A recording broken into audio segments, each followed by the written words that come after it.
All right, let's talk about how to write a job ad that actually works.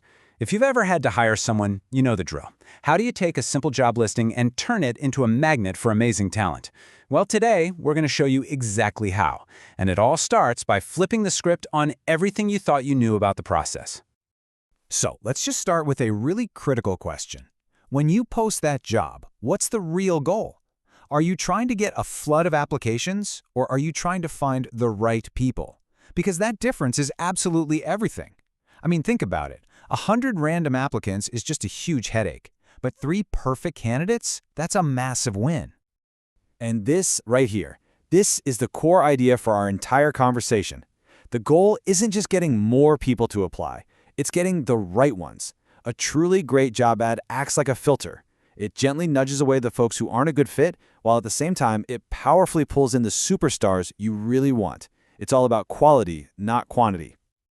Okay, so let's start by totally reframing how we think about this. Your job ad is the very first time a potential hire ever interacts with your company. It's not just a posting on a website, it's the first handshake, and it sets the tone for absolutely everything that comes after. Now, here's the crazy part, the harsh truth of it all. Most job ads are written from the company's point of view. You know the type. They're full of corporate jargon, they're all about the company's needs, and they read like some boring, stuffy document. They're fundamentally broken because they completely forget who they're supposed to be talking to. They're basically dead on arrival.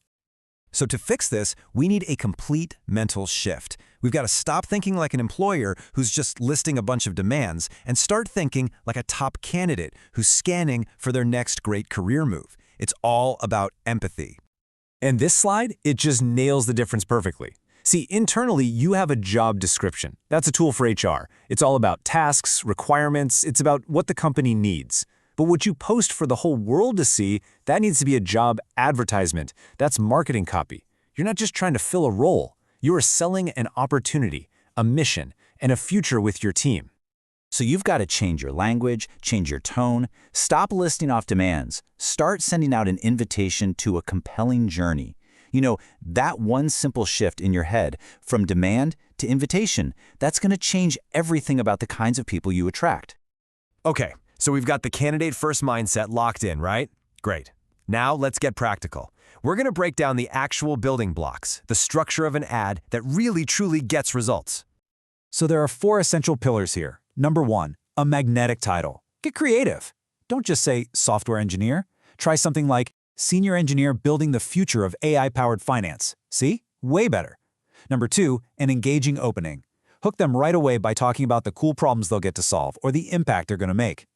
3, responsibilities. Don't just list boring tasks. Describe the meaningful outcomes they'll actually be responsible for. And finally, 4, the why us section. This is your big sales pitch. Sell your culture, sell the growth, but be specific and be genuine. Now that we know the recipe for a great ad, it is just as important to know what to avoid. So let's look at some of the most common traps that make the best candidates just click away without even giving you a second thought. Oh man, these are the big ones, the absolute cardinal sins of writing job ads. Too much corporate jargon, it just makes you sound stuffy and out of touch. A vague about us section, that's such a wasted opportunity. And please, can we all agree to stop using cliches like work hard, play hard? It means absolutely nothing and makes you sound like every other company out there. But you know, there's one trap on this list that's especially damaging. And it's this one, the endless requirements list. This thing is a talent repellent. We're talking about that long, intimidating laundry list of must-haves. Here's what happens. Tons of research shows that many highly qualified candidates, particularly women and people from underrepresented groups, won't apply for a job unless they feel they meet 100% of the criteria. So by creating this huge list, you are accidentally filtering out amazing people who could easily learn those few extra skills. Your job is to be ruthless about separating the true deal breakers from the nice-to-haves. So, let's tie all of this together. We've talked about the psychology, we've gone through the structure, and we've highlighted the pitfalls. What's the one big idea you should walk away with that's going to help you find your next great hire? It's this. Stop looking at your job ad as the final step of some internal process. See it for what it really is. It's the start of a conversation with your next amazing team member.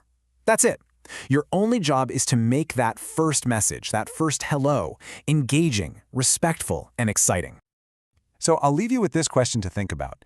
Go look at the last job ad you wrote, or the next one you're about to write. After everything we've just discussed, is it an open, welcoming invitation to the best talent out there? Or is it an intimidating barrier that's accidentally turning them away? The choice is all yours.